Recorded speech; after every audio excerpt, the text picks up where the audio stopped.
Welcome to Everything Between Us.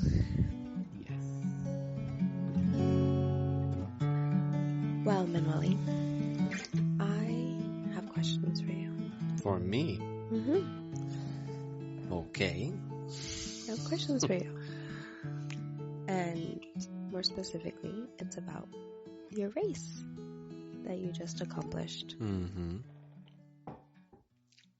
Is this your first one of the year? Yeah, Yeah. it's the first race of the This is year. your first race of the year. I'm only doing 3 races this year.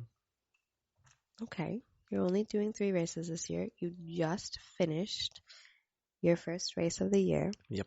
You did the Souk Hills 50 kilometer. Mm-hmm. And I want to hear about your experience. So I have some questions for you. You wrote them down? Mm-hmm. Okay, go for it. My first question for you, tell me about what drew you to this race. What drew me to this race, and we had decided, you and me, not to do any races. Because last year was heavy on races. And we traveled a lot. And this year we're like, whoa, we need to, not do so many races, not spend so much money on the traveling front. And so we chose 1 race for you, 1 race for me. Yeah, is that how it went? Yeah. And you chose this one? No, I chose the Finlayson. Okay. Because out of all the races around, I have never done the Finlayson. Okay, so you chose the Finlayson. And the Finlayson gives you index points for UTMB. Okay, cool. Now I remember. So I chose the Finlayson double Mm-hmm. because that's the only race that gives you points. Okay. So what the hell? But You went against our deal. I did when I didn't even know that. Because these are my mountains. Yeah. And the Souk Hills was my first ultra ever. It was your first ultra ever. In 2024. 2 years ago. And I didn't win last year because it was too tight with the other races scheduled. Mm-hmm. But I was like, yeah, this year I'm going to go Mm-hmm. because I miss it. I miss the event is so cool. Very relaxed, very chill, well organized, super casual and very conscious. Yeah, and it's all the people that it's the community that I am in, you know? Mm-hmm. I'm literally building or integrating myself into this community here in the West Shore. Like I know so many people. Like doing running, doing the event, like I recognize people. I've run with all of them. And, the event organizer knows me and he's like, I've been wanting to join your Sunday runs, but I've been so busy organizing this. I'm going to join you, in the next ones that you put on. Mm-hmm. And it's my mountains. And I've climbed. I want to say that's like probably the main reason what attracted you to doing it. Yeah, it's was my mountains. Because it's and your it's mountains, nostalgic, you run. Yeah. And I'm a local. And it was my first ultra. So I'm like, let's see how I do 2 years later. Yeah. Okay, see how you do 2 years later. So what was your, going into the race, what was your goal? My goal was, I think 2 years ago, I finished just under 8 hours. Like barely under 8 hours, I think. If I remember correctly. Or maybe it was 8. Can't remember. But this year, I wanted under 7. I wanted under 7 hours and see where that ends up. In the previous events, right? 2024, the winner was at 6:20. And then I didn't get to see the winner of 2025. But I think he was under 6 hours.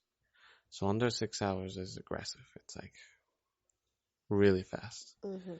So my goal was like, okay, I wanna do it under 7 and compare myself to the winner of the first year. 2024 was the first year this event happened? Yeah. And then 2025, I didn't attend it. 2026, I was like, I'm going to compare myself to me from 2024 and the winner from 2024 and see where I'm at. Mhm. And I also wanted top 10. That was my, if I can land that top 10, then I will be happy. Mhm. Cool. Those are my goals. Cool. Cool. Okay, two questions. Was there a moment on the trail that you'll never forget? There were a couple moments. Yeah, tell me. The couple of moments was I started the race very fast. For a 50-kilometer race, the first 4K were averaged at a pace of 440, Mhm. 440, 450 Mhm. minutes per kilometer, which is Really fast fast. for a 50-kilometer trail run with 2,000 meters of elevation. And I was like, I'm gonna do this. So I ran with the front group. One guy just booked it, right? And I was just behind them, and there was four of us. So it was the guy who booked it, and then there was four of us, and we ran like together. And I was like, okay, this is the group. These are the elite of this event. I'm gonna try and stick to them. And I held them, and I held them right behind them, all the way to the top of the first mountain, Mount Empress, which was like 7, 8K in. And then I climbed that mountain hard, like super hard, because they did. I still had them in sight, but I did drift it back. Mhm. So by the time everyone was climbing the mountain, I saw them like in the middle of the mountain, and I was like, I'm gonna get you, Mhm. because these are my mountains. And I climbed the mountain so hard, and I ran it down even harder, and I passed them, the grupito that I was in. I didn't pass the leader because he was gone. And when I passed them, like running downhill, like as soon as I running downhill, as soon as I noticed, holy shit, I'm catching up, catching up. Oh my god, I'm passing them. I was like, I belong here. Mhm. This is That's my, one moment you that was remember. my moment. And then as I passed them, I even said, excuse me, and I pounded it for like the next 7, 8 kilometers, which were mostly downhill until kilometer 16. So for those 7, 8 kilometers, I was leading the group. Later to find out that the leader punched it too hard and he puked. So I Mhm. was pretty much leading the race, right? In my mind. And yeah, kilometer 16, it was so fast downhill, incredibly fast. And it was like a huge downhill and then a lesser grade downhill. And then some uphills and down, but majority it was downhill, and it was so much fun being at the front. Okay. Wait, that was one moment. Okay. That was Unmemorable moment because yeah. I'm like, I belong here. Yeah, I'm listening. And the second moment was at the end, very end, where I had 12 kilometers left and there was a relatively incline, like 3, 4 kilometers of incline, and then it was downhill. So I worked my way up, and there was a guy that I wanted to catch up to. And I was like, I'm gonna get you on the downhill. And as soon as the downhill came, I just like pounded it again down the hill. And I kept asking people, hikers, hey, where is he? And they were like, oh, it's 5 minutes away. Oh, he's 3 minutes away. And I was like, oh my God. And then there was this woman, she's like, oh, it's 2 minutes away. And I kept running. And then she shouted, and you look way better than him. And that fueled me. I was like, that's it. I'm gonna get you. And then we turned into the flat section, not the downhill. And it was 3.6 kilometers to go down the Galloping Goose. And I was like, I need to catch this guy. And I could not, my legs could not. I'm telling you, I couldn't run, Hope. I had to stop and walk. I was like, come on, legs. Like, I need you right now because I need to catch this guy. And I, started trotting and my legs were hurting.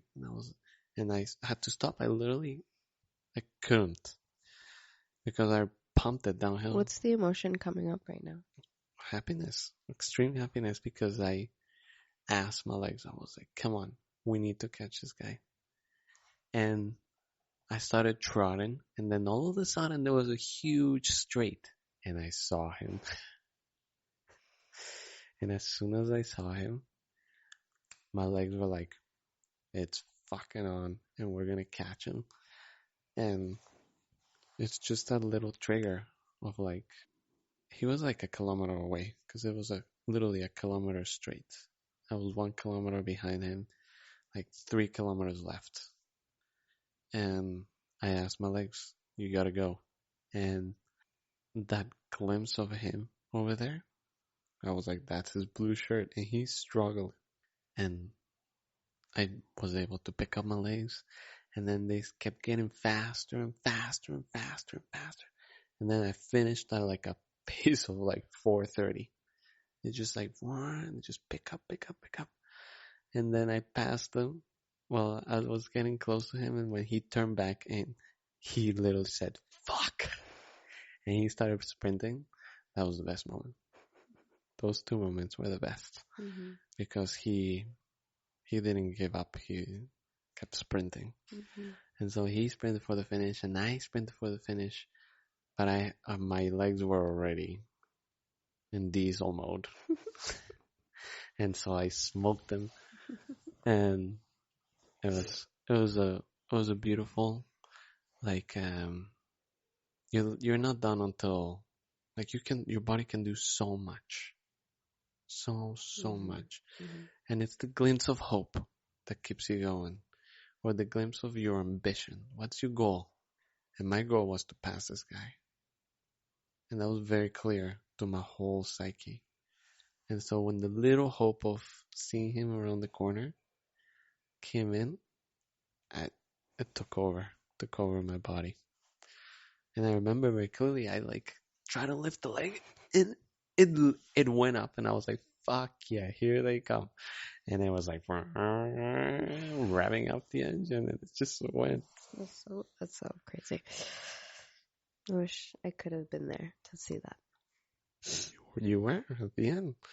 Well, I already had passed him.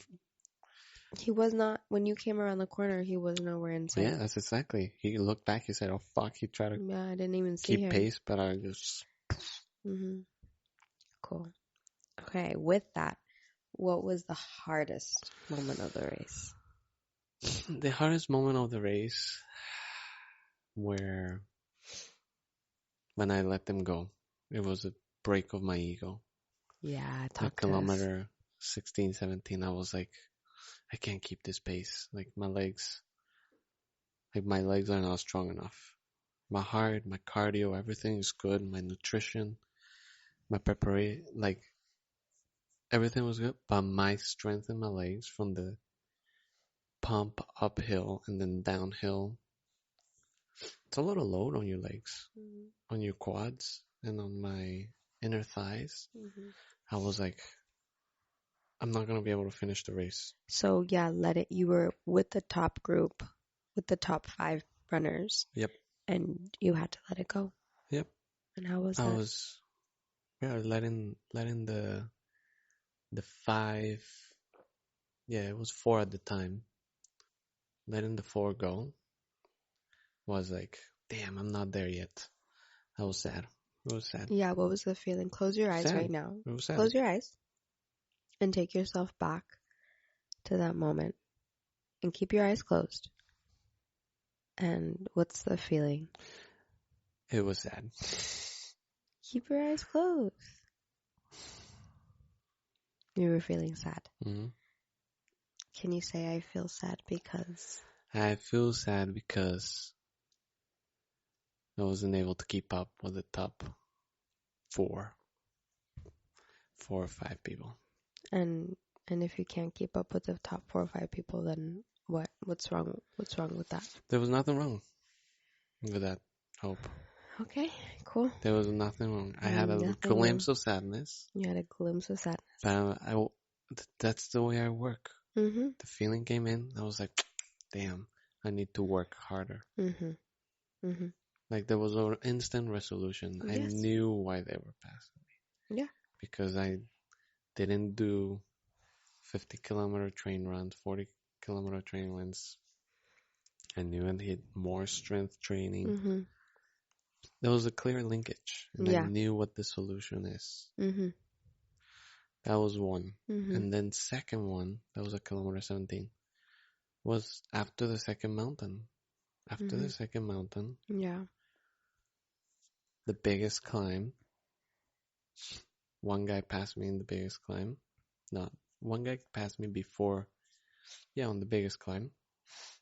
And, there I am trying to keep pace with him. And now, at this point, I went from leading the group, so second place, down to fifth place. And then this guy passed me, and I was in sixth place. And this guy who I beat at the end of the race was right behind me on my ass. And I was just keeping pace. And I was trying to shake off the guy behind me, but I never shook him off. Mm-hmm. Like, I couldn't. He was strong uphill. And I'm strong uphill. And I was like, this guy's fucking on my ass. I can't shake him off. And it was hard when I got to the top of the mountain at kilometer 30. And I tried to run the flat. And I cramped up like massively. Mm-hmm. Like my quads, like it was intense. Both of my quads were in extreme pain, my inner thigh, and I couldn't lift my legs. I was like, holy fuck, I need to rest. Like, what do I need here?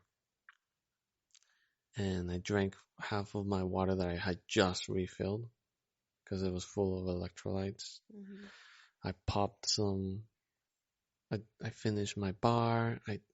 You know, have a gel with electrolytes. I didn't want to I had popped my salt tablet just before the aid station when I saw you at kilometer 24. Didn't want to pop my second one until kilometer 40. So I was like, I'm not going to waste it now. And so I drank half of my water. And it was like probably like 5 minutes of like struggling Mm-hmm. with my cramps. Mm-hmm. And then I was just, one step at a time, slowly Mm-hmm.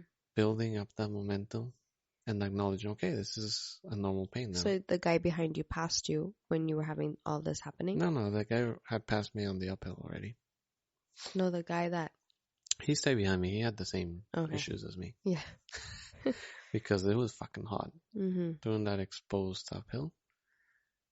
But I was trying to catch up to the guy that had already passed me. Mm-hmm. But the guy behind me was also struggling with his cramps. Mm-hmm. But yeah, that moment I was like, I can't let another guy pass me. When did that guy pass you? The one behind you? Oh, we kept passing each other all all the time. Like all the time. He would pass me, I would pass him. He would pass me. He didn't stop at any aid stations. It was like a refill of his water. Mm-hmm. He wasn't carrying a bag. And I did stop, refill my water bag. So he would pass me. Then I would catch up to him. Mm-hmm. And then he would, pass me. So it was a good fight. Mm-hmm. And he was older than me, very experienced. He's done a lot. Yeah, he's older I guy. saw his Strava because he added me. He's done a lot of big races. Mm-hmm. But anyways, the hardest moment was that, like, talking to my legs and saying, hey, this is a normal pain.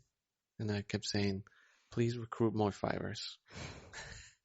I was like talking scientific Mm-hmm. to my legs. Like specifically to your legs talking and saying these words. Yeah, I was like, please recruit more fibers. Like, I need you now. Mm-hmm. Like, I'm not in danger. Mm-hmm.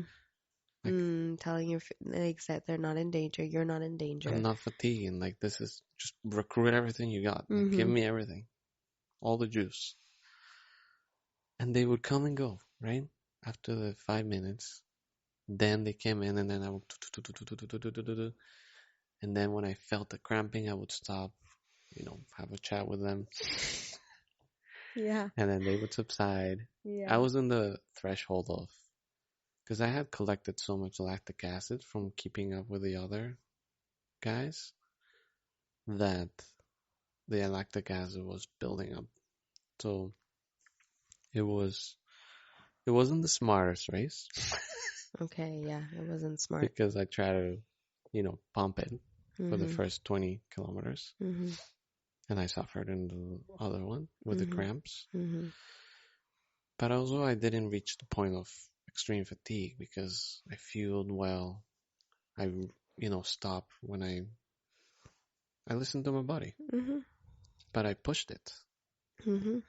So I was there was a fine threshold of when you're like, put it over the edge and you're puking and and you can't move and you injure yourself, Mhm. but you're in the pain cave.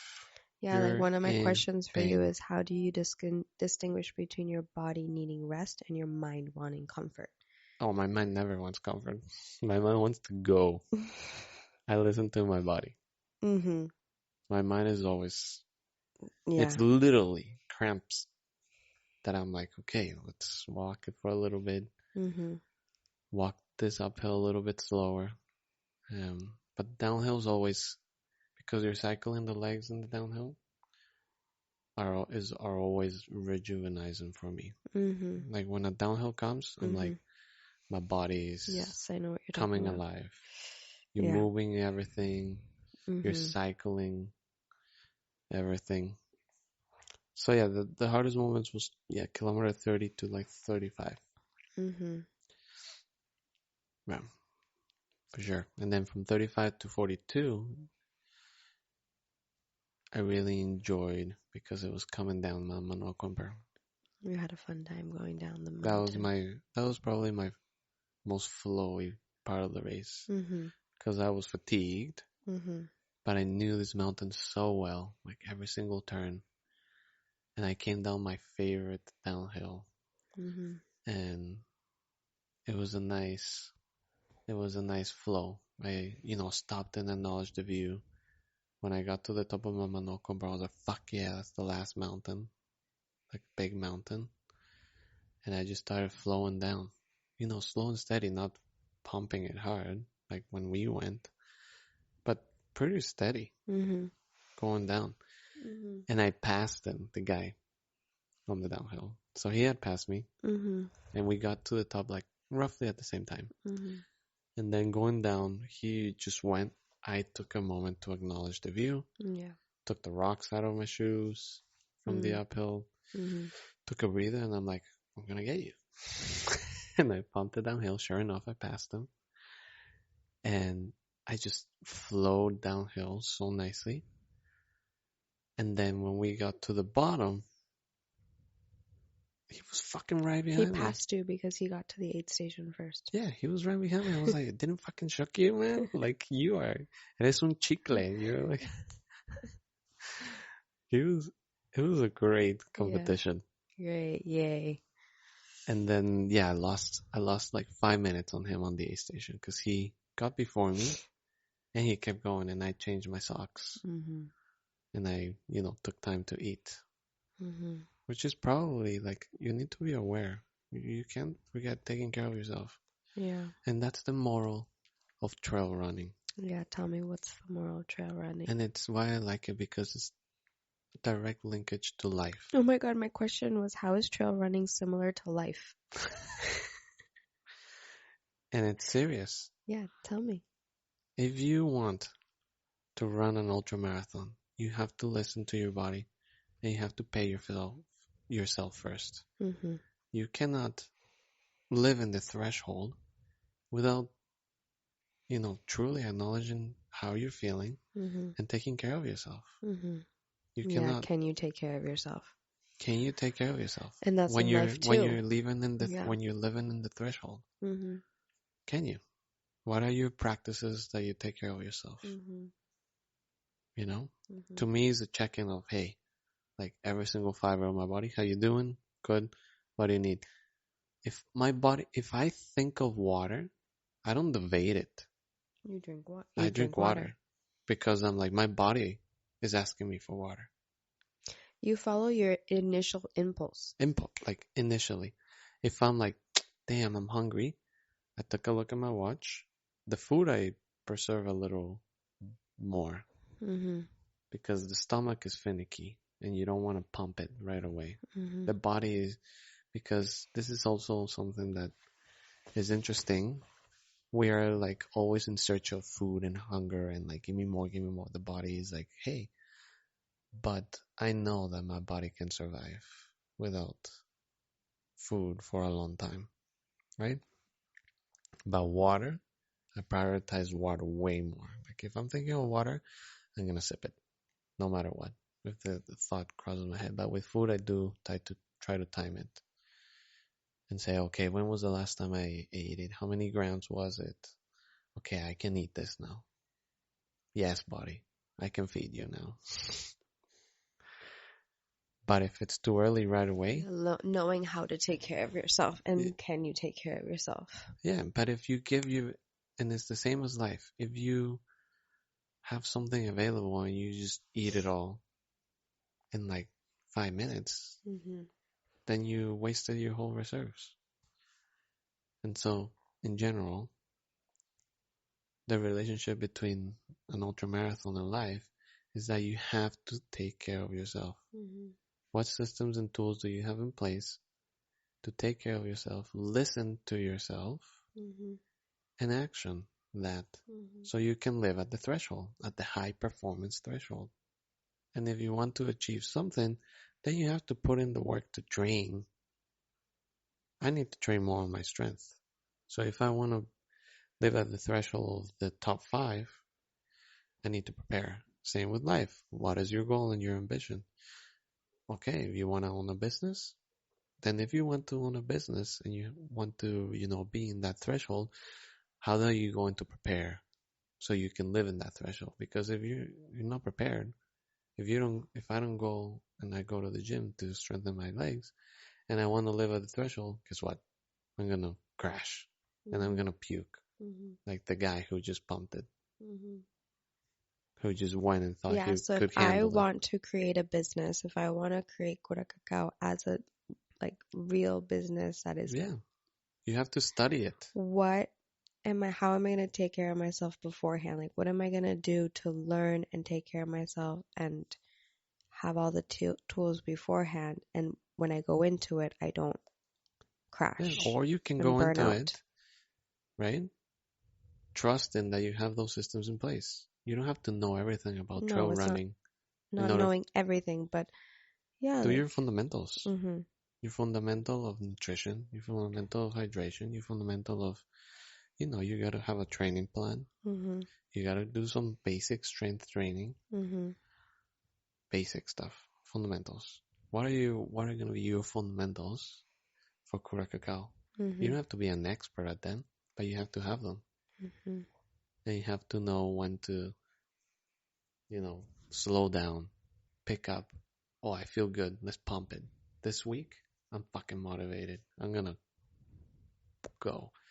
Oh, this week I can't because, you know, take my care of legs are yourself and my like my legs are cramping. I need to slow down. take care of yourself. And then all of a sudden you're And like, then, whoa, here we go. Here comes the downhill.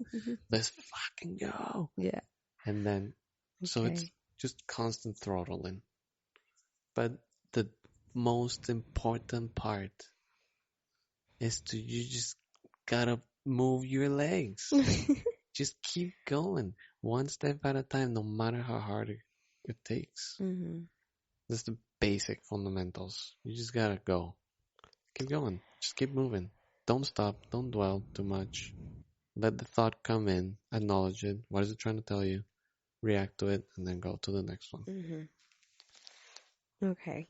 My next question for you is, what lessons from the trail have helped you as a husband and a father? Damn. What lessons on the trail have helped me as a husband or a father? I think in general, there's a different threshold of being tired,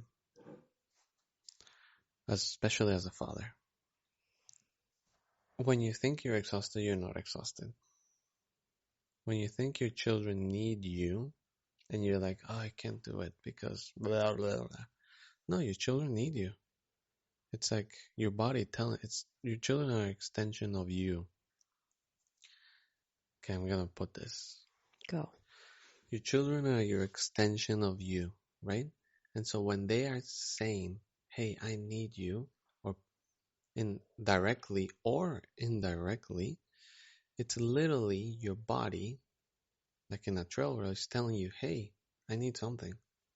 It's literally my legs cramping and saying, hey, I need something.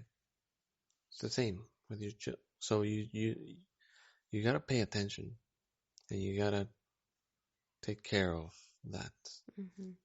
Prioritize that because if me as a father I don't prioritize what my children want from me directly or indirectly, both Leo and Vida, then that relationship is broken and Hmm. there's no growth, there's no moving forward together. It's just stuck in the middle of the trail. It's like neglecting your legs in the middle of the trail. Yeah, neglecting my legs or yeah, exactly. It's just gonna break. So yeah, that's what I think being a father is listen to it, move so you can move, keep moving together. But you're never gonna get to end if you're exhausted. You just gotta keep moving forward. So you better fucking pay Well, attention. take care of yourself, right? Mm-hmm. Like you're tired, take care so that you can keep going. Yeah, yeah, you got it. If you're tired, don't. Yeah, it's a different. I think it's a different level of tiredness. Like to me, nothing is gonna compare of being tired. Too tired to hang out with my son. There, there's no questions there. Like I'm gonna hang out with him or her or Vida. I'm gonna carry her all night because I know what true physical tiredness is. Hmm. There you go. That's the other part of it. You've experienced physical tiredness from your trail running that when, you have to carry your daughter all night because she's crying. Yes, You're you like, got this it. tiredness It was nothing. does not feel like anything like the No, trail running you tiredness. got it. This tiredness is something that I can just overcome so much easier Yeah. for the So sake of the wealth of my baby girl that needs to be held exactly all night long. because my like exactly you got it because my extension, my legs are saying, "Hey, hold me," and I'm like, "Yeah, I'm gonna hold you Hmm. until you're okay. I'm gonna pay attention to you until you're okay. Hmm. Yeah, like, I'm gonna play with you until you feel safe, so we can keep going. And I'm not gonna quit on you. There you go. The quitting of I'm too tired to do X, Y, Z. I have a hidden agenda. I have to clean the house or whatever. It's your mind in the trail race saying, just quit. Hmm. Don't keep going. Oh, you don't have to run it. You just can walk it Yeah, you and can walk it. There's always a next year. hmm It's the same mind that's telling you, I'm too tired to hang out with my children. I'm too tired to pay attention to you. I'm too tired or I to, have to go or I do. have a hidden agenda to do X, Y, Z. Hmm. So the mind, it's plays tricks on you. Hmm. So you listening to what's truly energetically needed. When Hmm. you're trail running energetically, I need to pay attention to my legs Hmm. and take care of them. When I'm with my children energetically, I need to foster and care and, Hmm. be there, present, aware. Well, that was only my children. I was gonna say, is there anything about being a husband, anything about the trail that's helped you be a husband? Anything that has helped me being husband. I think the first thing that comes to mind, and this is like a rapid fire, I don't want to think about it or investigate the thought why it's coming. I think that what has helped me being a husband is truly, truly, truly wanting the same feeling that I get, for you, wanting the same experience that I'm having for you. And in the terms of, I want to support you in whatever endeavor, whatever you need. So you can get hopefully a similar or not similar or, the same feeling that I'm getting when I'm trail running. Mm-hmm. Yeah. Like I'm here for you so you can experience your experience. It doesn't have to be trail running. Mm-hmm. Like I'm going to hold the fort. I'm going to care for you and support you on whatever you want to do so Thank you you. can get the feeling that I get from trail running. Thank you, amor. I'm searching for it. Yeah, Thank you for cheering me on. yeah, because it's important. You gotta take care of yourself first. Mm-hmm. If you don't take care of yourself, then you can't support the rest of the family. Mm-hmm. And to me, that's a big lesson. Like Mm-hmm. going to the mountains and running is taking care of myself. So when I come home, it's all for you Mm-hmm. because I'm already fed, Mm-hmm. like to the maximum potential. Mm-hmm. This 50K is gonna feed me for like months Mm-hmm. because, Mm-hmm. Yay. Thank you for sharing yeah. that. I like that question and I love your answers. I love it. Thank you. Mm, mm, this one, I want you to speak about suffering and discomfort. What have you learned about suffering and discomfort? And what is it like? Why is it that you seek suffering and discomfort? It's not like I seek it. Yeah, you do. It's like you, yes, you do. Through my eyes, I see you seeking it Really? and doing it. I just know that A, our bodies are amazing and our bodies can adapt. And my body is adapting to running like massively. From 2 years ago, I remember suffering way more and in Mm-hmm. like different sections of the course, and it was yo-yo. I couldn't run at the end. It was all walking. I didn't run some downhills, and now because of the consistency that I've put in through, Mm-hmm. my body is adapting. Mm-hmm. So I'm embodying being a runner in the mountains. It's Mm-hmm. becoming me. It's not I'm trying to do it anymore. It's like it's part of me. Mm-hmm. So going through the suffering and the discomfort has led to this, and it's Oh, worth it's it. worth a million thousand percent. And you just have to roll the rock down the hill. Mm-hmm. Like the first push is gonna be hard, and that's the discomfort. The first push is gonna be hard, but it doesn't last forever. Mm-hmm. That's the moral of the story. Mm-hmm. Discomfort doesn't last forever. Mm-hmm. It's temporary, Mm-hmm. A, and B, you just gotta keep pushing the rock down the hill. Mm-hmm. And eventually it's gonna pick up momentum Mm-hmm. if you keep, bumping in. And then eventually it's gonna start rolling by itself. And then all of a sudden it's at top speed, flying down the hill. And that's what discomfort is to me, in my eyes right now. Nothing is impossible. Sometimes the rock is huge, and in order to move it down the hill, you need more than one person to push it. Mm-hmm. Sometimes you need the help of your partner. Mm-hmm. Sometimes you need the help of your friend or a mentor or a coach to give the first little push. Mm-hmm. But how exciting. Just picture this. You're in the mountains. There's this huge rock that you need to move. Mm-hmm. And you cannot. So you call help. And you're moving it and then all of a sudden it moves a millimeter. How do you think you would feel? Like, holy shit, it's moving. I can't believe it. Thank you for your help.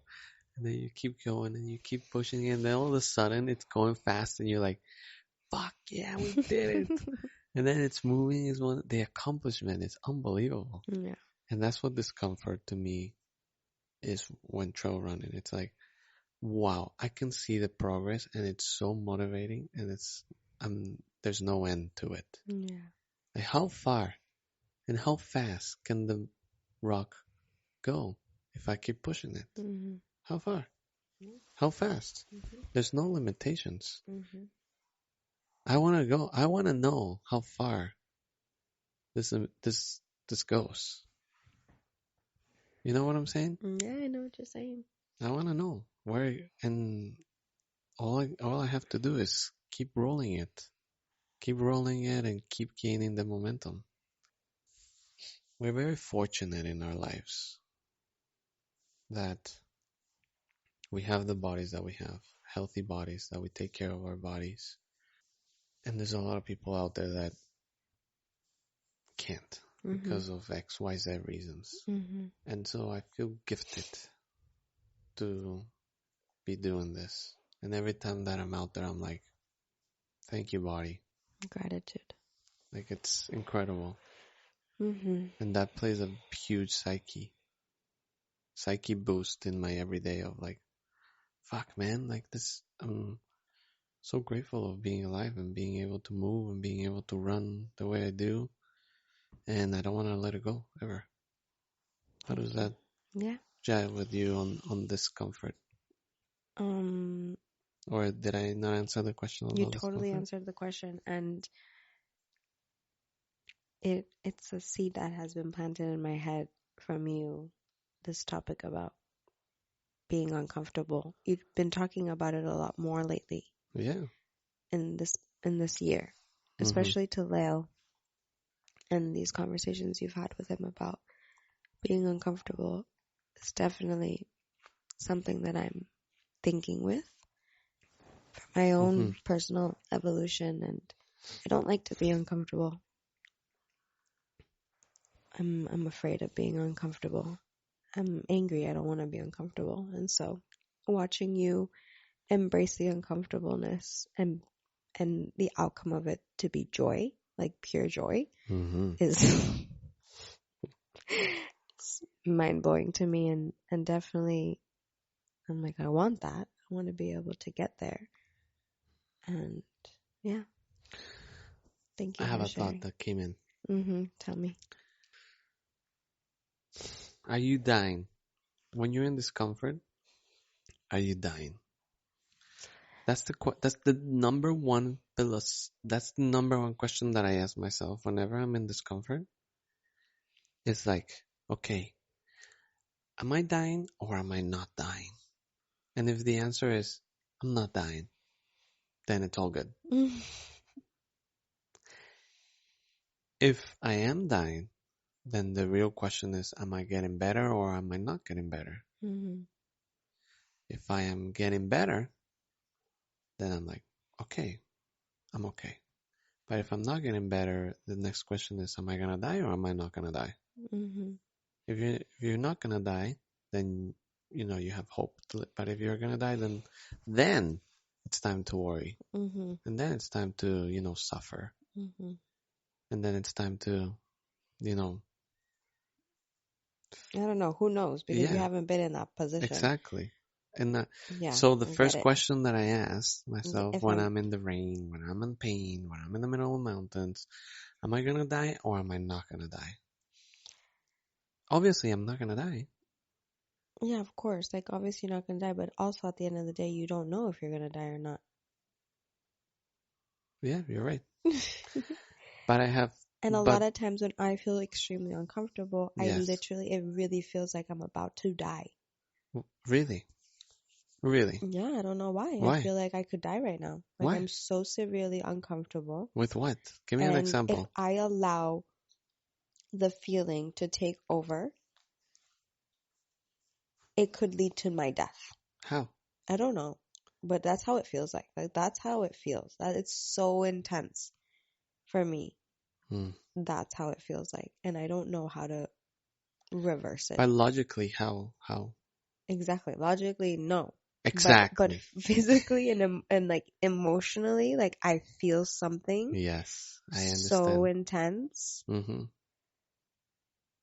I guess my mind is very rational. I don't know. Yeah. I guess my Yeah, mind is well, very for sure. logical. Yeah. Of like, okay, logically, are you safe or not? Period. It ends there. Mhm. Logically, am I safe or not? Mhm. And if I'm not safe, what is within my control, my reach, to become safe? So logically, when I'm in the middle of the mountains, my legs are cramping. Logically, am I safe or not? No. There's something going on. What can I do? What's in my control to help my legs? What if I'm going into shock right now? What if I'm dehydrated and I'm gonna puke my eyes out? No one's gonna see me. What if I? Yeah. What is within my control? Yeah. Listen to your body Drink and water. Da drink da da. water and do something that's within your control Yeah. to make yourself safe. Mhm. If I'm in the middle of mountains and I twist my ankle, what can I do? What's within my control? If I'm bleeding uncontrollably, I'm gonna fucking tie it. That's the only thing that I can do and yell for help and call on my phone, hey. Or I can prepare and go in pairs, right? If I'm going deep into the woods, I'm not gonna go alone if I don't have a satellite phone, right? That's why I always invite people to go running with me if I'm going Mhm. behind in the Souk Hills because it's very remote and Mhm. the chances that no one's gonna go there Mhm. in a couple days. But if it's like around the playground, Mhm. there's gonna be bound someone who's gonna Mhm. find me. So Mhm. I feel safe Ah, it's so in that crazy. area, Mhm. you know? Yeah. Okay. Running around here in the rain, that does not cause discomfort. Running around here in the streets in the rain. Yeah, Yeah. it's like nothing. Dipping in the cold water, plunge, it's not discomfort. Yeah, your threshold for It's like like discomfort a is so hundred high. percent different. Yeah. But the fundamental is, am I gonna die or not? Am I safe or not? Yeah. If I'm not, But what also, is like, within what my about reach and people? control? What about people who are like, fuck no, like, I don't want to feel uncomfortable at all. Like, that makes me feel extremely uncomfortable. I don't want to feel that in that way. I'm not gonna do it. What's in your control? They don't do it. They don't do what? Whatever that thing is that could lead to what you have, you know? What? Well, you weigh what's more worth it. Yeah, people can do whatever they want at the end of the day. Anyways, I want to move on. I want to I move. I want to took a keep moving. tangent. Okay. I don't know what question to ask next, but this one seems interesting. What did the trail reveal about you that everyday life doesn't? Like this race or the trails in general? You can talk about this race specifically, or you can talk about your trail running, whatever comes up for you. That What? every day doesn't. hmm That it's hard work What's hard work? being elite. Being an elite athlete is hard work. Yeah, your everyday life doesn't give you this. No. And in my everyday life, I think that I have the perception based on society that I'm, you know, there. Not there, but like You're succeeding. I'm succeeding in whatever, right? You find life very easy.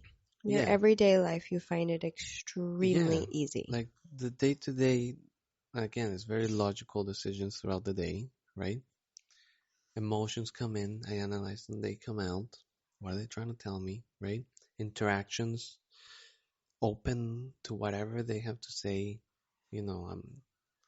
It's relatively easy on a daily hmm interactions with you. I by getting to know you more and more and more and more, it's getting easier and easier and easier to relate with you, connect with you. Same with my children, my community, relatively. Um, but running to become like An trail, athlete. like a An true elite an athlete, elite it's athlete. and balance everything else that I have in place. That's the hard part. How do I balance being an elite runner, trying to maintain pace with these top five people, being a father of two, going to work, coming back and paying for mortgage, growing, taking care of a garden and a house, connecting with people, connecting with family, Staying connecting up with at midnight friends, until midnight talking to your wife. talking to you until midnight. Connecting It's with your hard wife. to balance all of that and, try to be an elite athlete. It's like, what am I going to prioritize? You know? What am I going to prioritize? And so it's hard for me that that balancing. Being good at everything is hard. Being good at Being everything elite is. level at everything is hard. Mhm. But I have such a desire to be elite at everything. Mhm. I don't know why. I don't know why, where it comes from. My ego, my childhood. Why do I want to be the best at everything? I don't know. I have no idea. Why do I want to dive deep and just go? I don't know. And sometimes there's a lot to chew on. Okay, do you want to go? Do you want to do you want to And what I suffer is sleep. That's the number one thing I think that. Can you okay, close your eyes then. Yeah. Close your eyes. You want to be good at everything. Yes. Say it I want to be good at everything because because I want to be good at everything because to me there's no half-ass in everything. keep your eyes closed. For you, there's no half-assing anything. No, It's if I'm choosing to do something, I'm gonna do it, and I'm gonna do it good, okay. to the Now best. that's a sentence. That's a really cute opponent. Now that's all in your mind, right? Yep. You got to be good at everything. There's no half-assing things. Mhm. Now, like, let it sink into your heart. What's the emotion behind it? Out of the four Hmm. basic emotions, what's the emotion driving this? Hmm.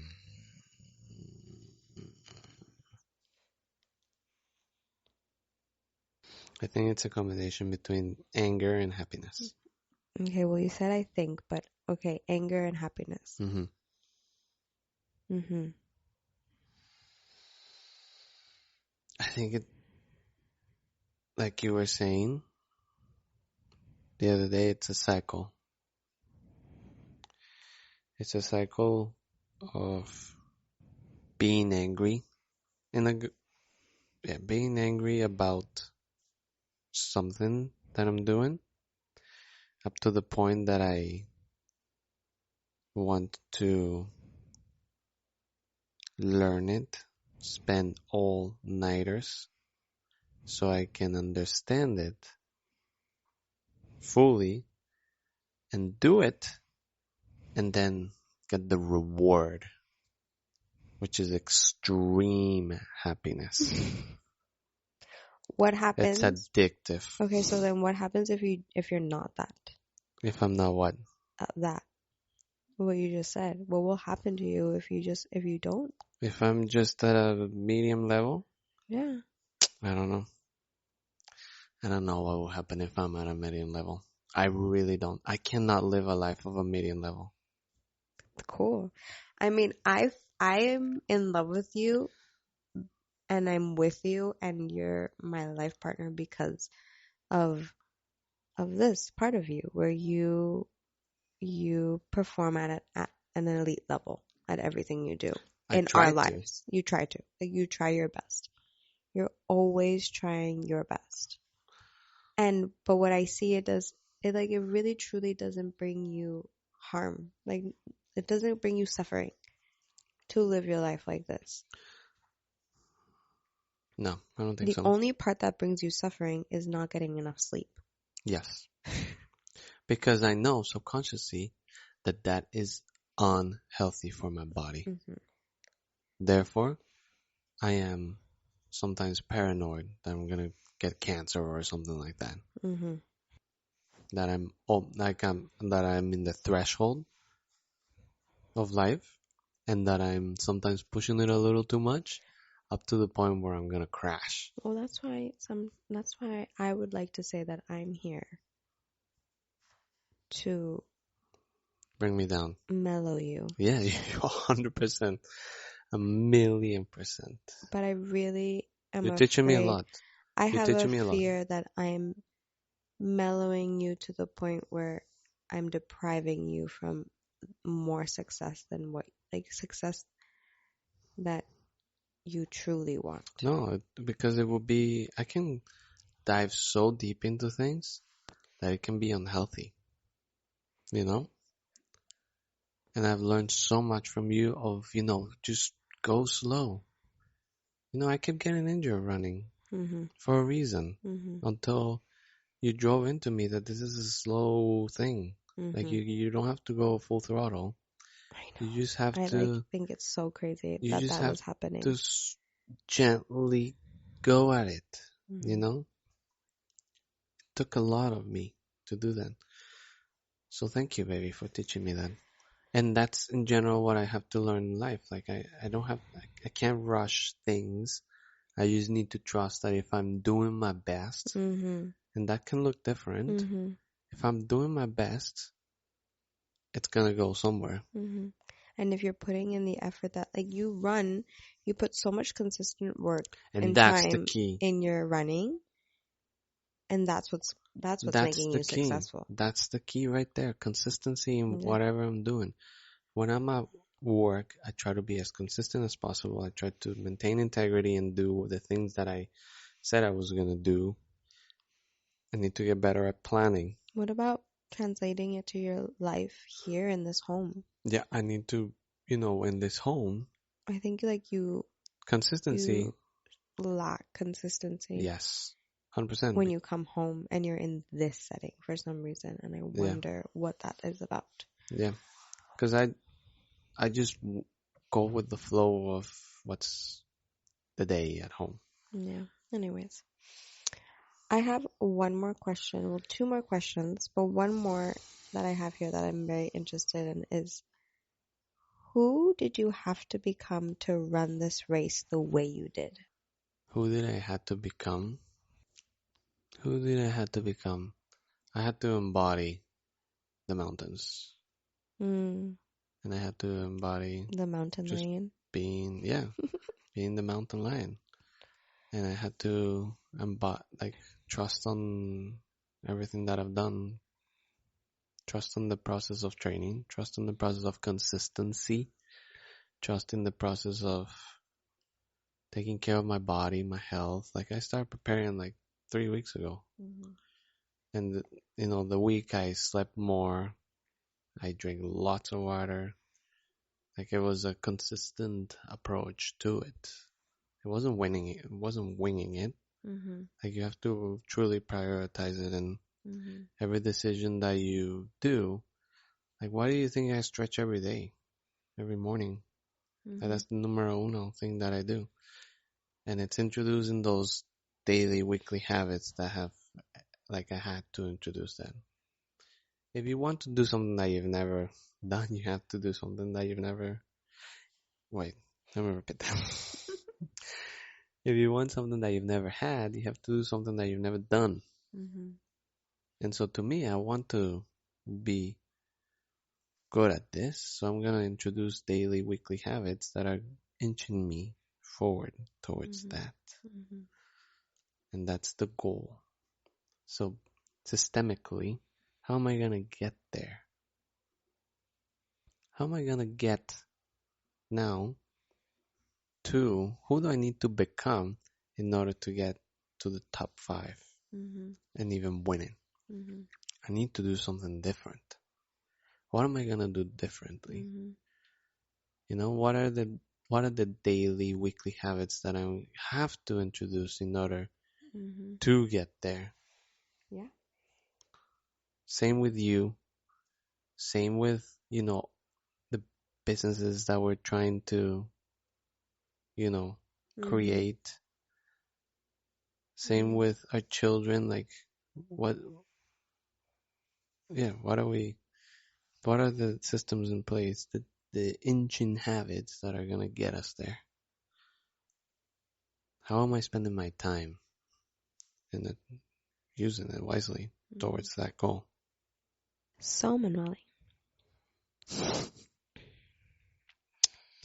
how does it feel to have landed in sixth place in this race. It's your best race yet. Yeah. Out of Out of everything, all, all the races you've done in the last 3 years, yep, this has been your best one, landing you in sixth place. yep. How is that for you? Like I'm saying, it's extremely motivating. I can see the rock. I can see all the consistency and work that I've put in, and it's paying off. Mm-hmm. Yay. I can see my muscles in my lower abdomen. They're unbelievably big. And I'm like, whoa, I did not have these. Mm-hmm. Have you seen them? Like right, right here. And Baby, of course, like I've and seen I'm you. like, No wonder why I whoa, want to like have holy make moly. love to you right now so badly. I'm like, whoa. And it's just trusting the process and that it takes a long time. Like Mm-hmm. that took 3 years Mm-hmm. since starting to run Mm-hmm. in the trails. Mm-hmm. 3 years. It's not zero to hero. It's like 3 years Well, yeah, of 2 years. injuries, of Mm-hmm. like learning consistency. And what I honestly truly love about it is that every single person that I encounter in the mountains and that come and run with me is so fucking cool. Mm-hmm. They're Like cool people. they're cool people and they just wanna be in the mountains, same as me. It's like I belong with these people, you know? Mm-hmm. I belong. This is my crew. This is my and I love it. Just exposes you to learning so much about other people and learning different walks of life that end up in the same desire, longing to be in nature in the mountains. Mm-hmm. And it's so nice to know that they're calling us. The mountains are calling us. Mm-hmm. The The mountains are mountains calling are us. calling you. They're saying, come on, come play, come, be, come be in the Mm-hmm. mountains. Join true nature over here. Be free over here. Be wild. Come, you got this. What was the question? About landing sixth place, Oh, but you answered it I answered it. It at the beginning. You feels, feel amazing. yeah, it feels incredible. It's Not top five, not top five, but top but I 10. acknowledge it. Why not top five? And Now I know. but top 10. The top 10. Um, my last closing question. Yes. If What is it? someone listening is standing at the base of their own mountain right now, At the base. whether it's a race, a relationship, a dream, a challenge, what would you want them to know? If they're standing at the base of the mountain, or whatever goal they have, Mm-hmm. What would you want them I to would know? want them to know that even though your legs are maybe cramping and you want to get to the top of the mountain, you need to know where the top of the mountain is. Like which mountain. If there's 10 in front of you, you gotta choose one and go full throttle on it with Mm-hmm. like you gotta choose the target and set all your intentions and force and fundamentals so you can climb that mountain. And when you're climbing it, listen to your body, listen to your intuition. What do you need? Pay yourself first. Stop getting distracted by, the billboards on the other mountains because they're not your mountain. Your mountain is the one that's straight in front of you and it's gorgeous and you picked it for a reason. It called you. And the mountain that's beside you or the mountain that your other people are choosing, they're not yours. So don't climb on other people's mountain. Climb your mountain. Mm-hmm. And once you choose it and you start going up it and you start getting tired, listen to your body, re-energize yourself, keep thinking, am I safe or am I not safe? Do I need to call for help to, roll this? Let's say you're rolling a rock up the mountain. Do I need help to roll this rock up the mountain? Or can I do it alone? What fundamentals do I need to roll this rock up the mountain? Do I need ropes? What tools do I need? Can I, hook the ropes, climb up, engage the rope, or tie the rope in a tree and then use that rope to pull the rock up? Mhm. Like, what tools are there? What systems? Maybe you're like, okay, I'm gonna, work for 2 hours pushing this rock, and then 1 hour I'm gonna take a Yeah, rest, just drink so water. many. Like, what tools, what systems? You need help. Mhm. You need to, maybe take a week off and work on your upper body strength, or do some squats, or Yeah, there's what lots. you prepare. Like, what fundamentals do you need in order to push that rock And keep going. at the top and never stop? Just keep going. Just Mhm. keep pumping. And that rock, when you get that rock to the top, it's not gonna go, you're not gonna push it in one day. Mm-mm. This mountain is huge and it's gonna take you a long time. Mhm. But if you don't wedge your rock and you let it go, you're gonna have to start from the bottom. Mhm. You're gonna have to start from the bottom. So make sure you wedge it, make sure you rest it somewhere that it's not gonna roll down. And trust me that once you get it to the top of the mountain and And you. you start going downhill, it's the best fucking feeling in your whole entire life. Mhm. When you see all the progress and you're like, holy shit, look at how high I've climbed. And holy shit, I'm at the top of the mountain and I'm gonna pump it downhill because that's the easy part. But you first gotta get the rock up. And once you're up and you start rolling down the hill, then it's all enjoying life and soaring free. I love you.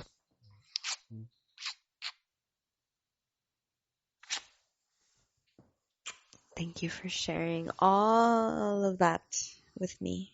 I You're love welcome. listening to you. Do you? Do I you really? absolutely love listening to what you have to say. Yeah? Yes. So yes, those are my thoughts for anyone listening. What are the systems, tools in place that you have Keep in your going. belt? Okay, to stop. But yes, you get the point. Yeah. You get the point. Okay. Alrighty, Now let's go make love. let's go make love, baby. Come kiss me.